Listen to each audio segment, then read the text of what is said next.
Hello जी, नमस्कार। स्वागत है आप सभी का मेरे स्मार्ट बायोलॉजी क्लासेस में। मैं आपके साथ सुमन पुनिया, लैब असिस्टेंट चयनित नया टॉपिक साइकोलॉजी के अंदर लेके आए हैं, जिसका नाम है अधिगम। बड़े ही सरल वे में हम पढ़ेंगे। तो चलिए हम देखते हैं अधिगम क्या होता है। लर्निंग जिसको इंग्लिश में बोला जाता है, क्या होता है। देखो, अधिगम का हम देखें तो अर्थ होता है सीखना। यानी इस पूरी जिंदगी के अंदर हम क्या क्या सीख पाते हैं, जन्म से लेकर अंत तक, मृत्यु तक हम क्या क्या सीखते जाते हैं, वो ही क्या कहलाता है, अधिगम कहलाता है। ठीक है, तो देखिए इसको हम दो तरीके से इसके अर्थ में लेते हैं कि एक तो आपका है अधिगम, जिसका अर्थ है सीखना। और वो सीखना भी कैसा कि व्यवहार में जब परिवर्तन होता है तो हम सीखते हैं कि इस सीखने के द्वारा क्या होता है, व्यवहार में परिवर्तन होता है। ठीक है, व्यवहार में परिवर्तन कैसे कि जैसे सपोज करो कि आप अब जो आपका व्यवहार है और एक आप जब लैब असिस्टेंट बन जाओगे, उसके बाद आप अभी भी सोच रहे हैं, बहुत सारे ऐसे सोच रहे कि हाँ मैं उसके बाद ये करूँगा वो करूँगा, मतलब चेंज हो जाएगा, बहुत कुछ चेंज होगा, बहुत कुछ परिवर्तन होगा। तो वो क्या हो गया, आपके व्यवहार में परिवर्तन। ठीक है, वो क्या हो गया, व्यवहार में परिवर्तन। ठीक है, ये तो है इनके अर्थ की, अधिगम के अर्थ। एक तो आपका व्यवहार में परिवर्तन और एक होता है सीखना। ठीक है, अब हम देखते हैं कि व्यवहार में परिवर्तन किस तरह है, या इस अधिगम की परिभाषा पढ़ने से पहले मैं आपको इनके जो मुख्य अंतर या मुख्य मेन इसका अर्थ क्या है वो हम देखते हैं। देखो, व्यवहार में परिवर्तन होता है दो प्रकार से। ठीक है, एक आपका अभ्यास, अभ्यास करके बार बार अभ्यास करके निरंतर आप अभ्यास करते जा रहे हो। यानी कि एक तो आप जब वैकेंसी नहीं आई थी तब तब आपके पास क्या ज्ञान था या सीखे हुए थे, और एक अब आप जब वैकेंसी आने के बाद सीखते गए हो, बहुत कुछ आपको क्या है सीखने को मिल रहा है। ठीक है, यानी सीखे हो, किसके द्वारा सीखे हो, निरंतर अभ्यास करते रहे हो। यदि आपने बुक ही नहीं उठाई होगी तो फिर कैसे सीखोगे, आप बार बार अभ्यास करोगे तभी सीखोगे। कि व्यवहार में परिवर्तन कब होगा, अभ्यास के द्वारा व्यवहार में परिवर्तन होगा, प्रशिक्षण के द्वारा अभ्यास में व्यवहार में परिवर्तन। प्रशिक्षण यानी ट्रेनिंग। ठीक है, ट्रेनिंग के द्वारा भी प्रशिक्षण लेते हैं हम। जैसे कि आप कोई भी जैसे कोर्स करते हो, डिप्लोमा वगैरह करते हो या किसी चीज़ की ट्रेनिंग लेते हो, जैसे जरूरी नहीं कि ये शिक्षा के क्षेत्र में ही हो, ट्रेनिंग लेते हैं। जैसे एक महिला है घर में, वो क्या है सिलाई सीखना चाहती है, तो वो सिलाई के लिए क्या लेके जाए, कहाँ पास में क्या जाएगी, किसी के ट्रेनिंग लेने के लिए जाएगी। ठीक है, तो वो ट्रेनिंग लेने के लिए जाएगी तो वहाँ उनको ट्रेनिंग दी जाएगी और फिर उसके बाद वो क्या होंगे, सीख जाएगी, सिलाई करना और सीख जाएगी। ठीक है, तो वो भी क्या है, एक प्रकार का अधिगम। ठीक है, तो देखिए प्रशिक्षण के द्वारा, ट्रेनिंग के द्वारा भी हो गया। अनुभव, देखो अपने आप अनुभव से भी सीखते जाते हैं। कि जैसे स्टार्टिंग में आपको नहीं पता था कि कितने घंटा पढ़ना है, क्या नहीं पढ़ना है, क्या कुछ करना है। जैसे जैसे आपके ऊपर दबाव आया परीक्षा का, आप पढ़ते गए रेगुलर रेगुलर, आप 7 से 8 घंटा पढ़ते गए। पहले क्या आप 2 घंटे 3 घंटे तक ही पढ़ पाते थे, लेकिन आपके ऊपर दबाव आया और अपने खुद को अनुभव हुआ कि 7 से 8 घंटा पढ़ने के बाद ही कुछ होगा, उससे पहले तो कुछ नहीं होगा। तो जैसे जैसे आपको खुद को क्या हो गया, अनुभव हो गया, तो अनुभव से भी क्या आता है, व्यवहार में परिवर्तन आता है। ठीक है, तो ये तीनों प्रकार के जो परिवर्तन हैं, ये तीनों प्रकार से कि अभ्यास के द्वारा व्यवहार में परिवर्तन होता है, प्रशिक्षण के द्वारा व्यवहार में परिवर्तन होता है, और आपका अनुभव के द्वारा व्यवहार में परिवर्तन होता है। ये कैसे होते हैं, स्थायी परिवर्तन होते हैं। कैसा, स्थायी परिवर्तन, कि ये परिवर्तन आ गया तो ये बाद में जाएगा नहीं। ठीक है, अब देखो बीमारी के कारण भी व्यवहार में परिवर्तन आता है, थकान के कारण भी व्यवहार में परिवर्तन आता है। जैसे आपका क्या हो गया, कोई किसी बीमारी से आप पीड़ित हो, जैसे आजकल सामान्य है माइग्रेन की। जैसे माइग्रेन हो गया तो उस समय क्या होगा, चिड़चिड़ा होगा, कोई किसी को बोलने नहीं देगा, शोर शराबा नहीं होगा, पसंद नहीं होगा, वो व्यक्ति क्या है, क्रोध से आग बबूला हो जाएगा।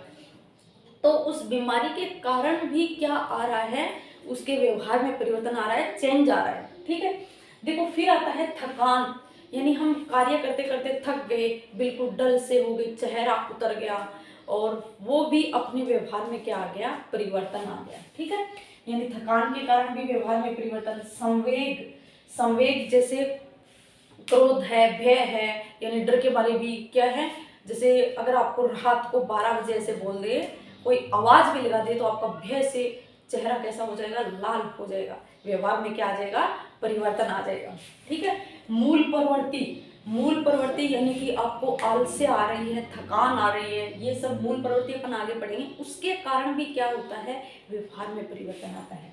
मादक पदार्थ, मादक पदार्थ से जैसे क्या है कि एक व्यक्ति है जो पहले मादक पदार्थों का सेवन नहीं करता है, यानी शराब नहीं पीता है, उसका व्यवहार, उसका जो रहन सहन सब अलग होगा। लेकिन जैसे ही वो मादक पदार्थ का सेवन करने लगता है, शराब पीने लगता है या अन्य मादक पदार्थों का सेवन करने लगता है, तो देखना उसके बाद उसके रहन सहन, उसके व्यवहार में क्या आ जाएगा, चेंजेज आ जाएगा। या मादक पदार्थ सेवन करते ही वो व्यक्ति अपने आपे से बाहर हो जाता है, वो पता नहीं कुछ क्या क्या बोलने लगता है, तो उसके कुछ देर के लिए क्या आ जाते हैं, उसमें परिवर्तन आ जाते हैं। ठीक है, व्यवहार में परिवर्तन आ जाते हैं। फिर आती है परिपक्वता। परिपक्वता है कि जैसे एक छोटा बच्चा होता है, वो जैसे जैसे बड़ा होता है वो परिपक्व होता जाता है। ठीक है, क्या होता जाता है, परिपक्व होता जाता है, तो वो होता है परिपक्वता। तो उसके व्यवहार में धीरे धीरे क्या आता जाता है, परिवर्तन, चेंजेज आते जाते हैं। ठीक है, तो ये है व्यवहार में परिवर्तन के भी कारण हैं, और इन कारणों को बोला जाता है अस्थायी परिवर्तन। अस्थायी परिवर्तन। ठीक है, देखो यदि बीमारी के कारण आपका चेहरा लाल पड़ गया या चेहरा मुरझा गया है, तो वो जब भी आप बीमारी जाएगी तो उसके बाद ठीक हो जाओगे वैसे के वैसे, यानी कि कैसा हुआ, अस्थायी परिवर्तन। थकान, यानी थकान के कारण आपका चेहरा उतर गया है, तो बाद में या फिर आपके व्यवहार में, बोलने में, इनमें चेंजेस आ गए हैं, तो वो थोड़ी देर बाद में क्या हो जाएंगे, नॉर्मल हो जाएंगे जैसे ही आपकी थकान उतरेगी। ठीक है, तो यानी अस्थायी परिवर्तन है। संवेग, जैसे ही आपको रात को 12 बजे को डर लगा, लेकिन क्या पूरे दिन भी वो डर लगता रहेगा, नहीं लगेगा ना, यानी कि अस्थायी परिवर्तन है। मूल प्रवृत्ति, मूल प्रवृत्ति यानी क्रोध, भय, आलस्य, इनके बाद जब ये जैसे क्रोध आया हुआ है तभी तो आपका चेहरा लाल पीला रहता है, लेकिन जब आप शांत अवस्था में आ जाते हो तो फिर आपका व्यवहार क्या हो जाता है, नॉर्मल हो जाता है, तो वो परिवर्तन अस्थायी परिवर्तन। मादक पदार्थों का सेवन, यानी व्यक्ति शराब पिए रहता है, मतलब उन्होंने मादक पदार्थ का सेवन कर रखा है, शराब है या फिर अन्य जैसे अफीम वगैरह कुछ खा के उसी टाइम जब वो कर रखे है, तो उसी टाइम उसका परिवर्तन हो जाएगा। बाद में वो जैसे ही मादक पदार्थों का नशा उतरेगा तो वो क्या है, अपने पुनः व्यवहार में आ जाएगा। तो इसलिए ये भी क्या हुआ, अस्थायी परिवर्तन। परिपक्वता, जैसे देखो जन्म लेता है बच्चा, छोटा बच्चा है, उसके अलग व्यवहार होंगे, फिर उसके बाद क्या है, अलग व्यवहार। एक देखो छोटा बच्चा बाल्यावस्था में वो किस तरह से अपना व्यवहार करता है, क्या वो जिंदगी में बाद में दोहराएगा, नहीं दोहराएगा ना, कि वो उस समय के लिए ही थे, फिर वो आगे बाल्यावस्था आएगी, उसके व्यवहार वो उस समय के लिए, बाल्यावस्था के लिए ही होंगे, बाद में नहीं होंगे। कि अब छोटा बच्चा है, वो कुछ खाने पीने के लिए झगड़ता है कि नहीं मेरे को ये चाहिए, मेरे को ये चाहिए, मेरे को तो दिला के दो, ये करके दो। क्या अभी भी आप अपने मम्मी पापा से ऐसे लड़ते हो कि मेरे को कार चाहिए, मेरे को छोटी स्कूटर चाहिए, बाइक चाहिए, ये मेरे को मतलब छोटे खिलौने चाहिए? क्योंकि अब आप में परिपक्वता आ गई है, उसके अनुसार वो व्यवहार अलग हो गया और ये व्यवहार आपका अलग हो गया, यानी अस्थायी परिवर्तन है, वो परिवर्तन फिक्स नहीं है। ठीक है, तो ये है इनका व्यवहार में परिवर्तन, अस्थायी परिवर्तन, ये है व्यवहार का अर्थ। अब अधिगम क्या होगा, देखो अधिगम की परिभाषा होगी कि स्थायी परिवर्तन, व्यवहार में कैसा परिवर्तन, स्थायी परिवर्तन, व्यवहार में अभ्यास, प्रशिक्षण और अनुभव के द्वारा क्या है, जो स्थायी परिवर्तन आता है उसे हम क्या कहते हैं, अधिगम कहते हैं। तो क्या हम इसे अधिगम कहेंगे? बीमारी के कारण व्यवहार में परिवर्तन आया, थकान के कारण आया, मैंने परिभाषा क्या बताई, व्यवहार में स्थायी परिवर्तन, तो ये अधिगम की परिभाषा नहीं देते हैं, और ये आपके क्या है, अधिगम की परिभाषा देते हैं। ठीक है, हम ये देखते हैं परिभाषा क्या है। परिभाषा के अंदर क्या है कि अधिगम वह मानसिक प्रक्रिया है, अधिगम वह मानसिक प्रक्रिया है जिसमें बालक अपने विकास की ओर बढ़ता हुआ, ठीक है, विकास की ओर बढ़ता हुआ और अपने अनुभव से लाभ उठाता हुआ, मैंने क्या कहा, अनुभव से लाभ उठाता हुआ तथा स्वाभाविक व्यवहार या अनुभूति में प्रगतिशील परिवर्तन। प्रगतिशील परिवर्तन कब होगा कि जब वो अभ्यास करेगा, ठीक है, जब वो किसी चीज की ट्रेनिंग लेगा, ठीक है, और जब क्या है अपने अनुभव से लाभ उठाता हुआ, तो उसी स्थायी परिवर्तन को, उसके व्यवहार में जो स्थायी परिवर्तन आता है उसको हम क्या कहते हैं, अधिगम कहते हैं, लर्निंग कहते हैं। तो ये तो है इनकी अधिगम की परिभाषा। अब हम जो विभिन्न वैज्ञानिकों के द्वारा परिभाषा दी गई है वो एक बार हम करें। अधिगम की परिभाषा देखो, एक तो क्रो एंड क्रो नामक वैज्ञानिक ने दी, मनोवैज्ञानिक ने, इन्होंने क्या कहा, सीखना आदतों, ज्ञान और अभिव्यक्तियों का अर्जन है। यानी कि जो अधिगम है, जो हम सीख रहे हैं वो क्या है, आदत। कि कई बार क्या है, जैसे अपन को पढ़ते पढ़ते आदत बन जाती है, या कुछ काम करते हुए क्या है आदत बन जाती है, फिर वो अपने ऐसे ऐसे करके आदत हो जाती है, हैबिट हो जाती है डेली की, ये करना ही है।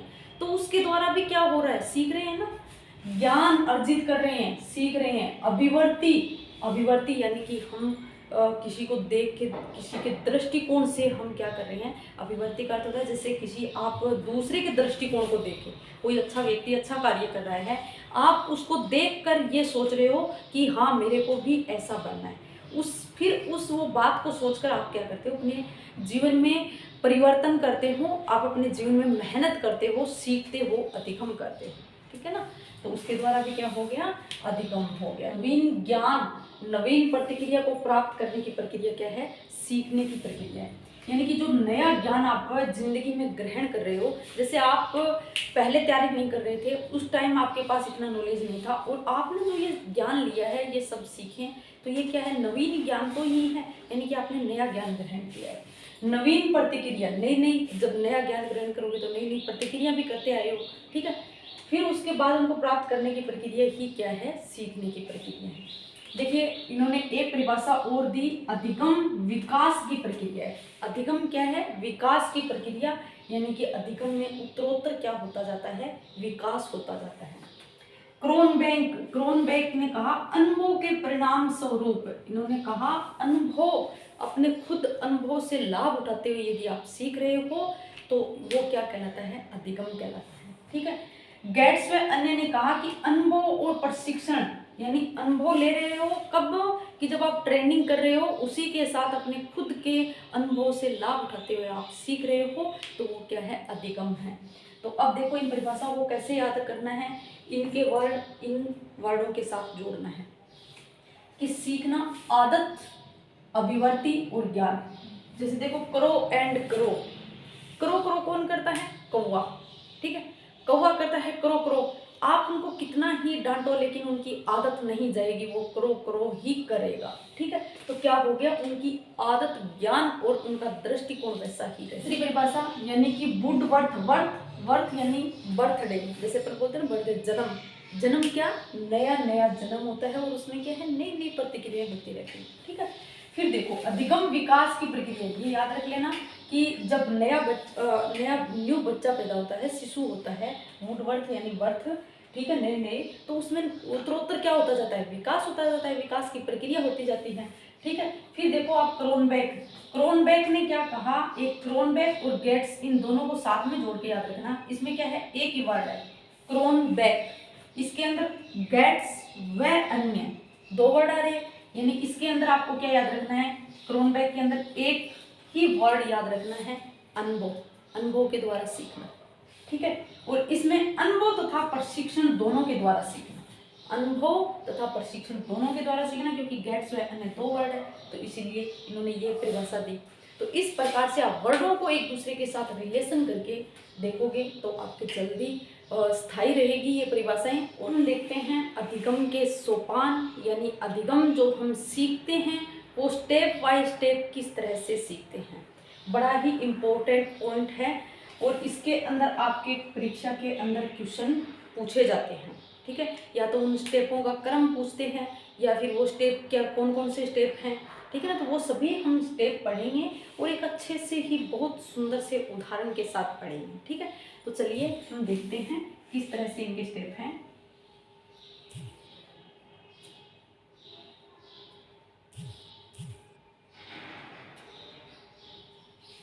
ये कौन है, ये आप लोग, ठीक है, कि मैडम हमारा मुरझाया चेहरा क्यों है।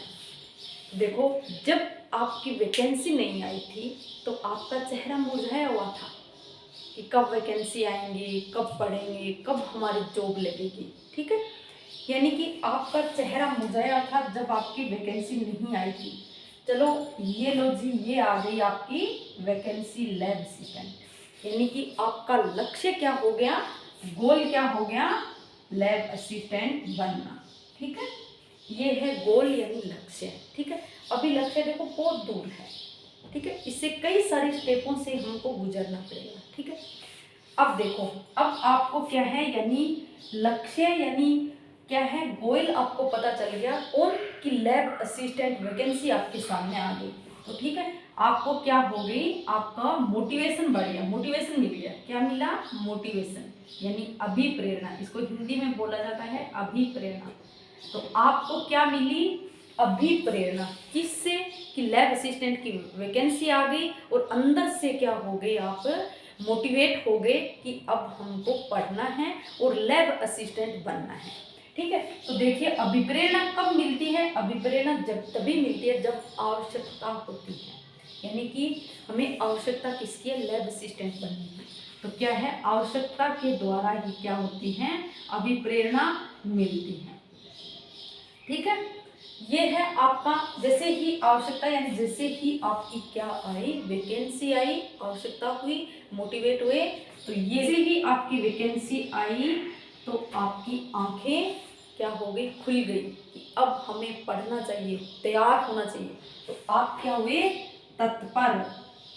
ठीक है, क्या हुए, तत्पर। लेकिन आपके सामने क्या है, एक बड़ी बाधा है। कौन सी बाधा, माना आप इस वैकेंसी के लिए, लैब असिस्टेंट को बनने के लिए किस तरह से पढ़े, आपके पास मोबाइल फ़ोन नहीं है। माना सपोज करो आजकल, बाकी आजकल सबके साथ होते हैं, सबके पास मिलते हैं, छोटा सा बच्चा उसके पास भी मोबाइल मिले, लेकिन समझने के तरीके से कह रही हूँ कि माना आपके पास क्या है, मोबाइल नहीं है और ना ही आप कोचिंग करने के लिए जा रहे हो कहीं।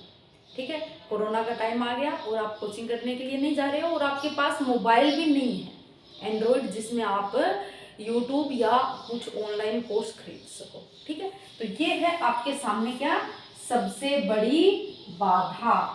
ठीक है, अब देखो, अब इस बाधा को दूर करने के लिए आपने क्या ऐसा माहौल क्रिएट किया अपने घर में, अपने घर में क्या बनाया, एक वातावरण बनाया। क्या बनाया आपने, वातावरण क्रिएट किया कि पापा मेरे को फ़ोन ला के दो, मेरे को पढ़ना है, मेरे बाकी सभी साथी है वो पढ़कर आगे निकल रहे हैं, मैं कोचिंग नहीं जा पा रहा हूँ, लेकिन इसके लिए आप मेरे को एक छोटा सा एंड्रॉयड फ़ोन तो खरीद दीजिए।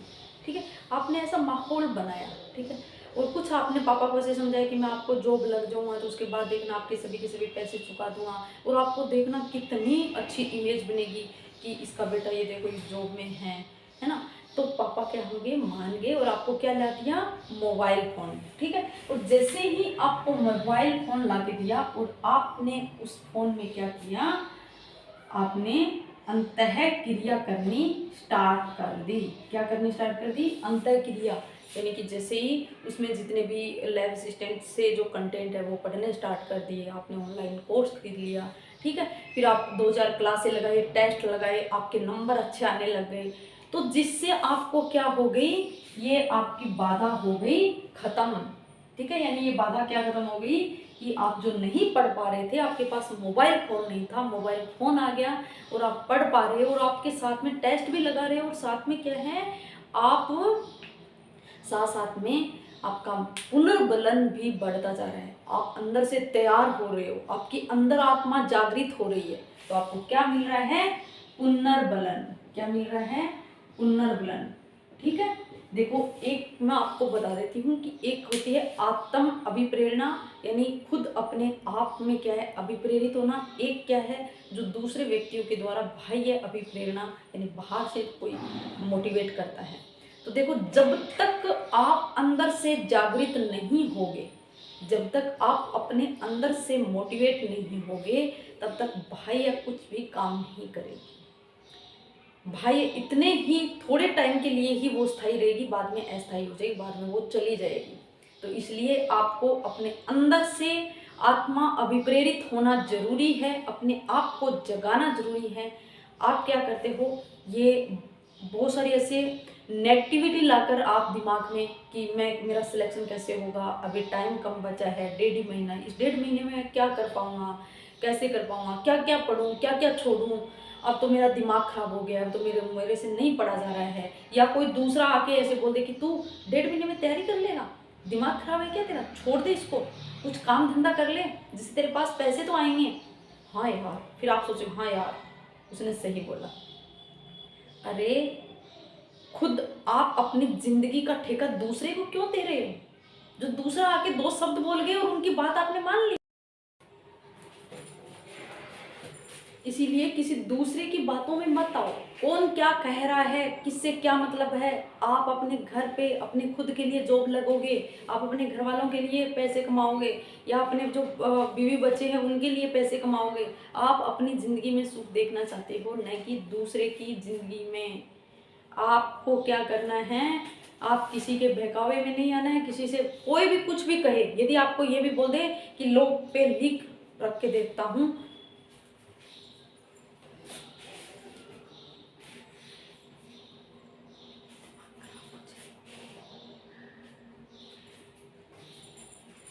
इसलिए आप क्यों किसी की बातों में आ रहे हैं। किसी की बातों में नहीं आना है, कोई कुछ भी कहे नहीं सुनना है। बहुत सारे ऐसे हैं जो आपको पीछे रखने के लिए बहुत ऐसे नेगेटिविटी फैलाएंगे, बहुत ज़्यादा कहेंगे कि आप क्यों पढ़ रहे हो, आप तो कुछ अच्छा कार्य और कर लो, वहाँ फैक्ट्री है वहाँ चले जाओ, ये कर लो। बिल्कुल नहीं सुनना है। जो दूसरा कह रहा है उसको वहीं एक बात में ही उसकी बात काट दो कि मेरे को कुछ नहीं सुनना है, मेरा टाइम खराब मत करो, मैं पढ़ रहा हूँ, मेरे को पढ़ने दो। ठीक है, आप अपने खुद स्टडी पे फोकस रखो और अपने कॉन्फिडेंस को जागृत रखो, कभी डगमगाने मत दो। ठीक है, बहुत सारे ऐसे कहेंगे कि आपको अभी भी आपको ये बोल रहे होंगे कि आप सिलेबस क्यों पढ़ रहे हो पूरा, आप क्यों ना क्वेश्चन आंसर कर लो, जिससे आपके कुछ क्वेश्चन तो हल हो जाएंगे, जल्दी से आपका सिलेबस कवर हो जाएगा। अरे भाई, सिलेबस कवर करना है तो आप उसके कंटेंट पढ़ो ना, रेगुलर क्लासेस लो, आप रेगुलर पढ़ो। जो मैं आप लोगों को कंटेंट दे रही हूँ वो रेगुलर पढ़ो। मैं बोल रही हूँ ना आपको बायोलॉजी तथा साइकोलॉजी का कोर्स करवाऊंगी, तो आप जो मैं आपको कंटेंट दे रही हूँ वो पढ़ो। जितना हो सके आप अपने कॉन्फिडेंस को मजबूत रखते हैं, खुद पे कॉन्फिडेंस रखो। पढ़ना आपको है, जॉब आपको लगना है, किसी दूसरे को नहीं। आप अपनी सीट पे बैठोगे, कोई दूसरा जाके नहीं बैठेगा। आप अपना कार्य स्वयं करोगे, नहीं कि दूसरा। तो फिर क्यों आप अपनी ज़िंदगी का ठेका दूसरे को दे रहे हो कि बदले में कुछ वो आपको दे रहा है क्या? तो इसी जो नेगेटिव फैलाने वाले व्यक्ति है उनसे दूर रहो। सबसे बेटर तरीका है आप उनसे दूर रहो, और जो जो मैं आपको कंटेंट दे रही हूँ आप वो पढ़ो। अब आप कहोगे कि सिलेबस कवर नहीं होगा, तो मैंने बोला है ना मैं सिलेबस करवाऊंगी। 8 या 10 जून से पहले पहले मैं आपका कवर करवा दूंगी। हो सके तो मैंने यही टारगेट रखा है कि इस मई के अंदर आपके सिलेबस कवर करवा दूंगी, बायोलॉजी तथा साइकोलॉजी का। फिर आप उसके बाद मैंने सोचा है कि आपकी टेस्ट सीरीज स्टार्ट कर दूँ। उसके तो साथ साथ में, नहीं तो उसके बाद मैं आपकी टेस्ट सीरीज स्टार्ट कर दूंगी, कुछ इंपॉर्टेंट क्वेश्चन करवाती रहूँगी। ठीक है, तो अभी तो आप जो कंटेंट दे रहे हो वो रेगुलर क्लास लो ना। आप क्लास क्यों नहीं ले रहे, रेगुलर पढ़ो।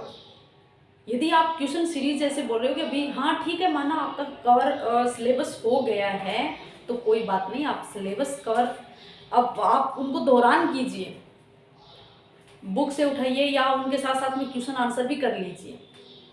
ठीक है, लेकिन किसी के बहकावे में मत आओ। कोई कुछ कह रहा है या ये मत करो ये मत करो, किसी के नहीं, अपना जो दिमाग क्या कह रहा है, अपना खुद का माइंड क्या कह रहा है वो ही करो।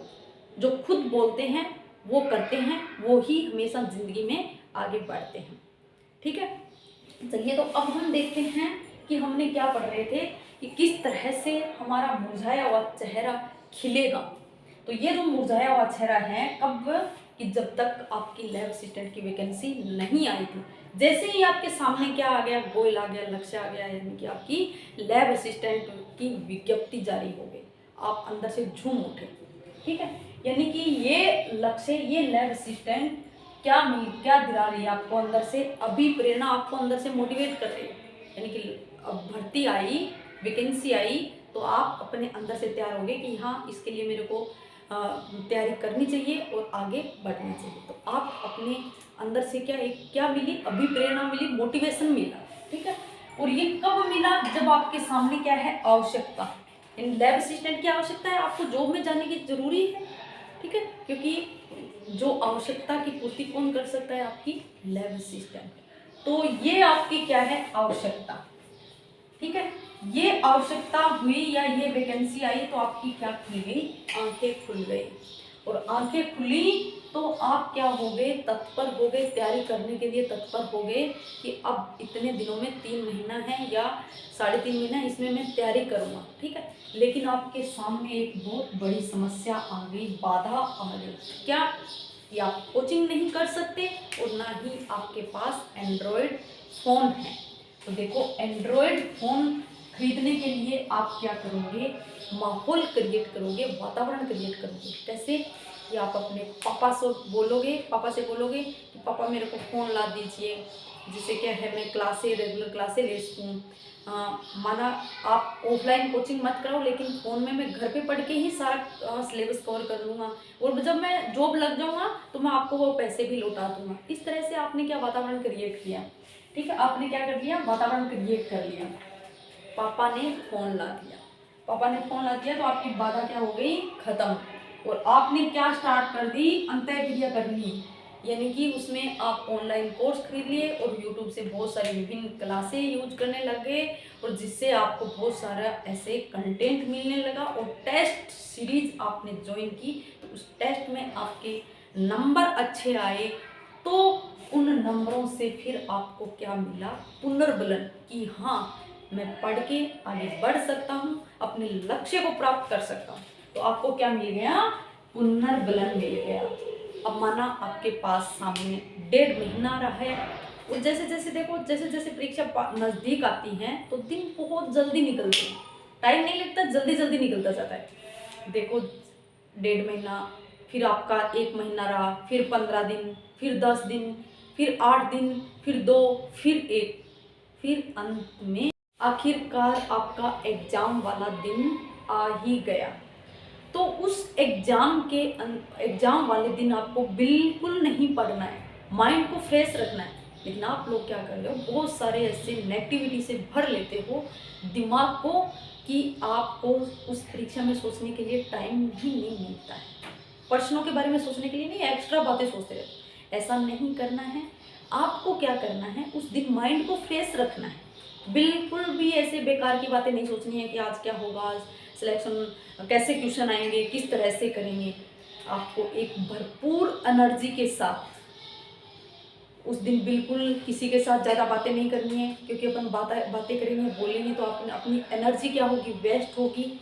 तो बिल्कुल भी बातें नहीं करनी है, आराम से खाना खाना है, कुछ भी नहीं, बुकें उठा के भी नहीं देखनी है आपको सिर्फ, या फिर आप ऐसे कर सकते हो, अपने माइंड को अच्छा रखने के लिए कुछ गाने जो आपको पसंदीदा हो वो सुन लो।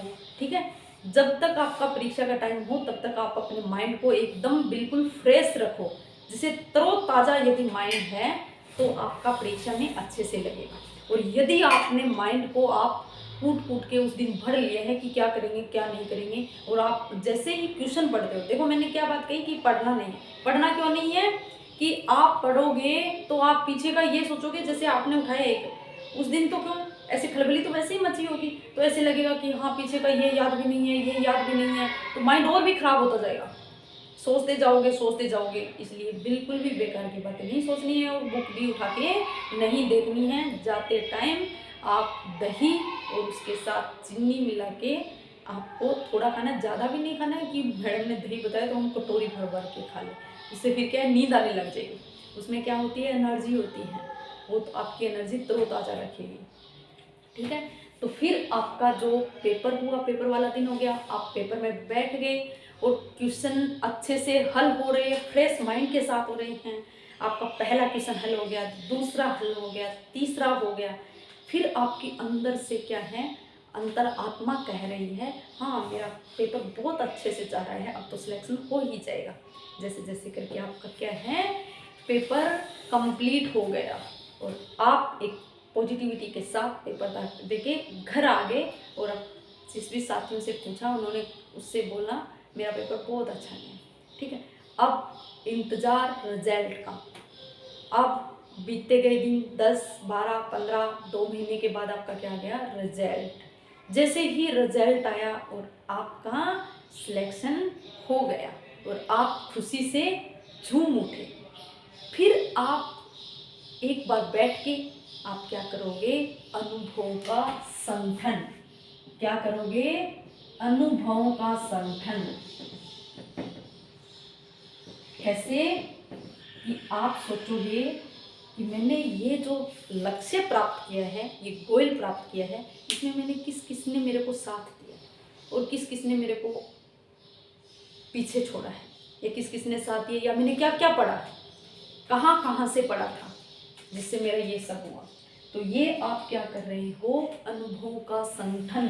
क्या कर रहे हो, अनुभव का संगठन। यानी पीछे जो अपन ने किस तरह से तैयारी की, कैसे की, किस किस ने साथ दिया, वो क्या हो गया आपका अनुभव का संगठन। ठीक है, तो आखिरकार आपको लक्ष्य मिल गया और आपके चेहरे पे क्या आ गई, मुस्कान। आपके चेहरे पे क्या आ गई, मुस्कान।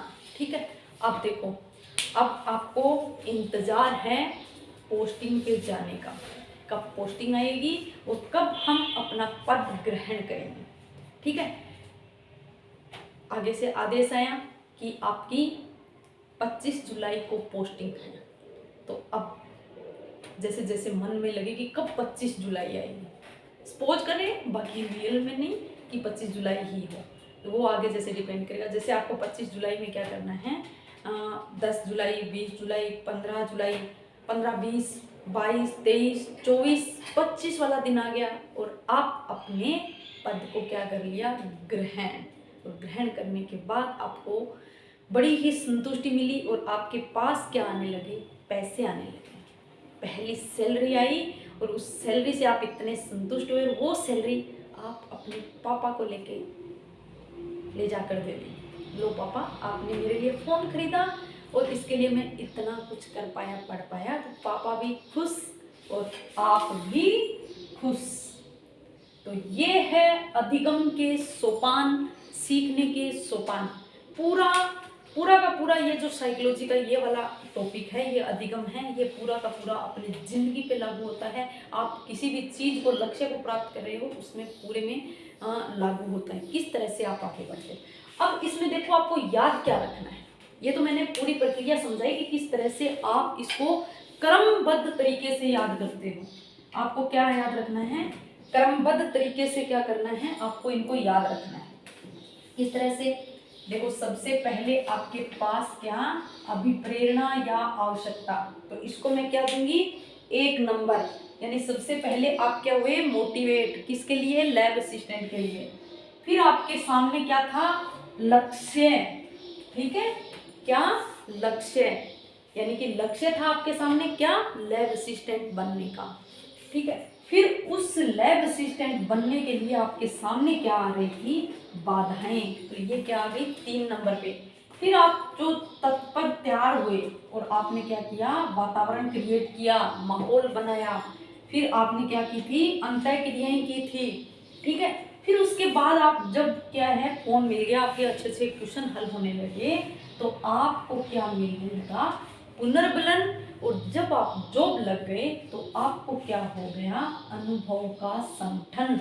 और जैसे ही अनुभव का संगठन हुआ या जैसे ही आप जॉब लगे, पद पे स्थापित हुए, तो आपके व्यवहार में क्या आ गया, स्थायी परिवर्तन। व्यवहार में स्थायी परिवर्तन। ठीक है, तो ये है आपका 9वां स्टेप। यानी 9वें स्टेप में आपके व्यवहार में क्या आ गया, स्थायी परिवर्तन। और ये व्यवहार में स्थायी परिवर्तन ही क्या है, अधिगम।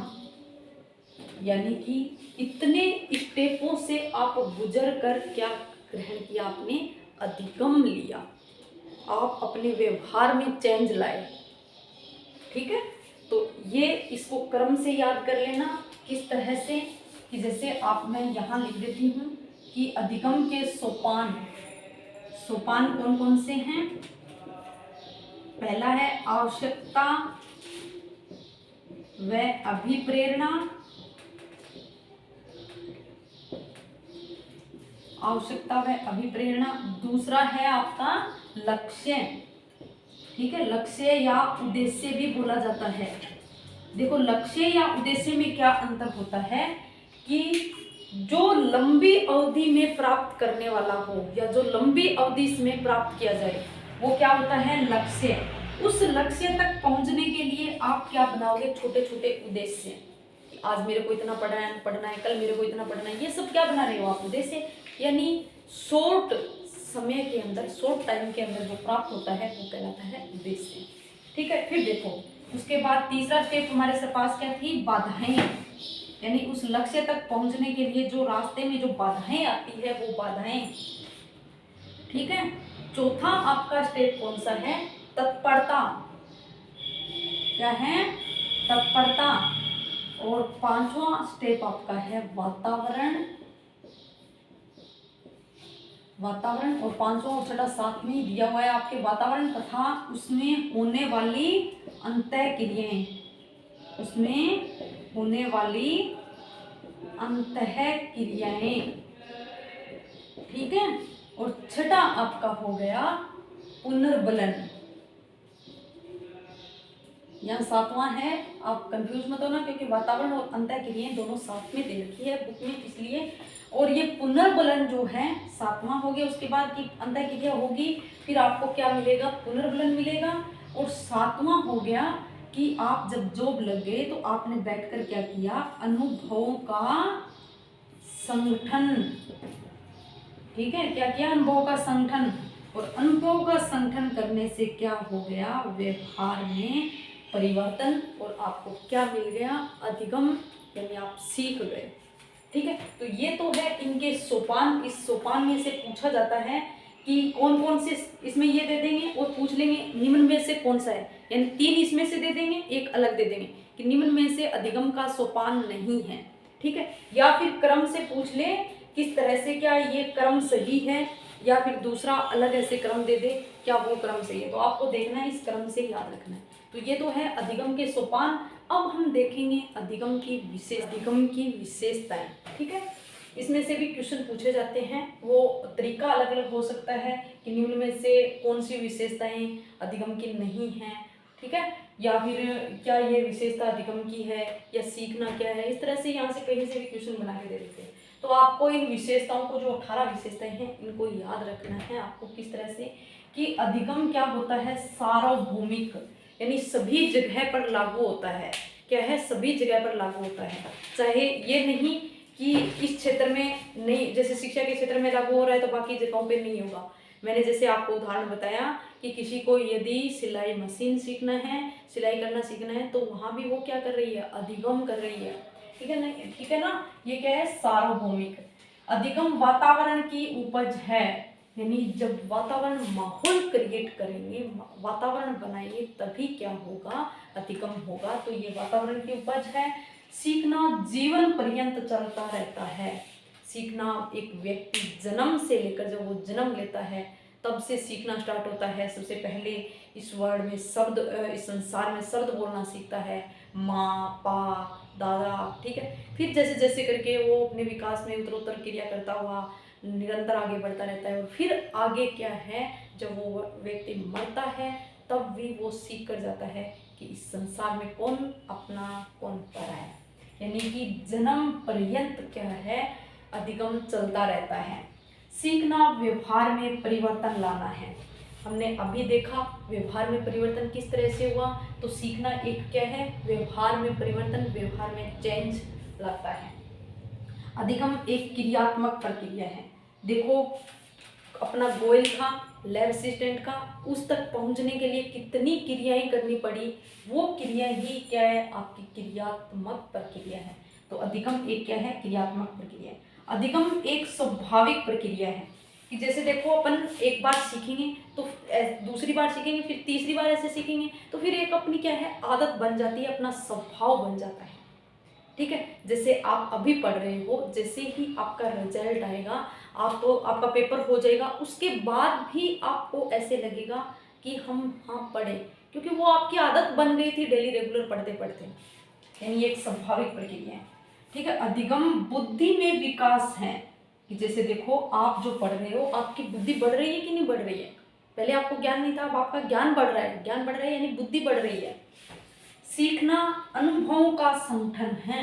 सीखना क्या है, अनुभवों का संगठन है कि आपने अनुभव लेते जा रहे हो। जैसे आप पढ़ रहे हो, ये साइकोलॉजी पढ़ रहे हो, इसके अंदर आपको अनुभव मिल रहे हैं कि नहीं मिल रहे, कि दूसरे की बातें नहीं सुननी चाहिए। जैसे मैंने अभी बताया कि आप किसी की बातें मत सुनो, आप अपने कॉन्फिडेंस पे अडिग रहो, तो ये आपको अनुभव मिला और खुद अपना अनुभव साथ में लगाओगे और फिर उन अनुभवों से आगे क्या है सीखते जाओगे। तो क्या है, अनुभवों का संगठन है। आप क्या कर रहे हो, अनुभव को संगठित करते जा रहे हो।